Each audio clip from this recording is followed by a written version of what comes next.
Want this?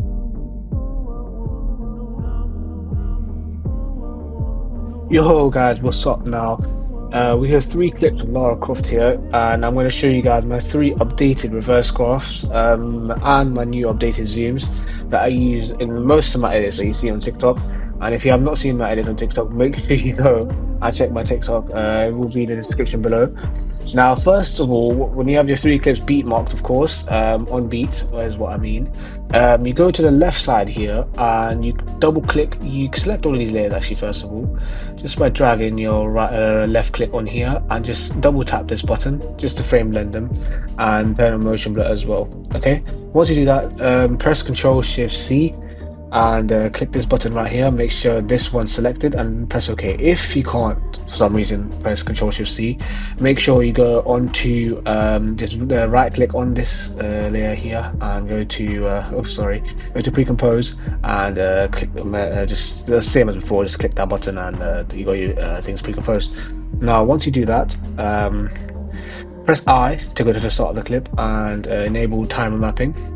Oh, actually, first of all, go into the layer here. Make sure this is also centered by using the proportional grid and pressing P on your keyboard and just centering the clip as like this, just so the clip's centered. And make sure you do this for all clips you have, unless your clip's already been centered. For this, in this case, it's in a different format, so we don't have to worry. So if you're doing a scene pack, make sure it's all face tracked and centered. And once you've done that, just right click on the layer, anywhere on that layer, and enable timer mapping. Once you do that, go to the middle of the keyframe of the clip and put a keyframe there and delete the last one and then copy for the first one and place it where the last one was. And once you do that, you want to easy ease. Just drag all of them and right click on any of the keyframes and just keyframe assistant easy ease, or you can just press F9 and go to the graph, select the icon there, whatever you call it. And this is my first graph that I used to use a long time ago as well. This one you just drag all the way to the right, drag all the way to the left, and drag this one like this, and drag this one like this, all the way to the bottom like that. This is one of my first reverse graphs I ever used during my time editing. And for the zoom, what I'll do, I'll make astronomical curves here. There we go. And I'll keyframe Z distance. Go to the middle, make it 0.6. Make sure you move this icon up there to her forehead and make it 1 again. Okay. Once you do that, also drag and select all of them and click on any keyframe, right click, keyframe assistant, easy ease, or just press F9 once you've selected all of them. Now for the graph, make this one go all the way down like this, and make this one also go down a little bit like this, not as much as the right one, and drag this one up and up like that, and something up like that, something like this. And this is your first ever reverse zoom in. Perfect. Now once you've done that, you want to do the same thing for the next clip, but the graphs are going to be different. Now, right click on the layer again, timing map. There we go. And this will be my second reverse graph that I will be showing you. It's the same format as you did last time, it's just a different graph.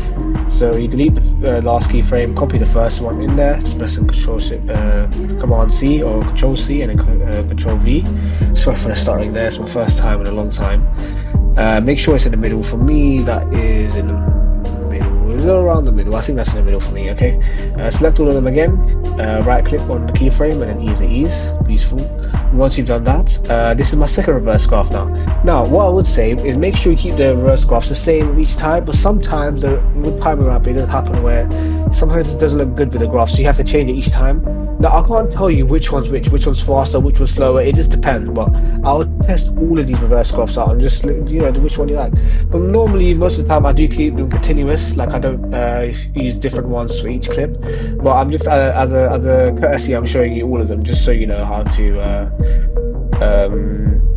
get the best reverse on your TikToks or whatever you do, or whatever edits you want to do. So this one I'll do drag them all to the right as well, and drag this one up, and also drag this one up like this. And then you have your second reverse graph here.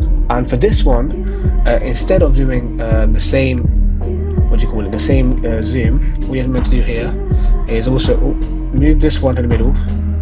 Yeah, make this 0.6 and make this 0.6. So it should be like a zoom out then in, if you get what I'm saying. Okay, make sure you put this up like this, and also ease them. There we go, very easy. Now for this one, I'll drag this one all the way to the right like this and move it a bit down. This one a bit less than that, and then move that also a bit down like this, and then move this one up, slightly up to this line here, and then this one I'll move it slightly below the line here, something like that. So you must have something like this. I'll drag this one a bit to the right more. There we go, should be something like that. Now you should have something like this so far. Perfect. Now once you've done that, this will be the final reverse graph that I'm going to show you guys, and it is my main. So you do the same thing. Go to the middle here, select the key, put a keyframe there.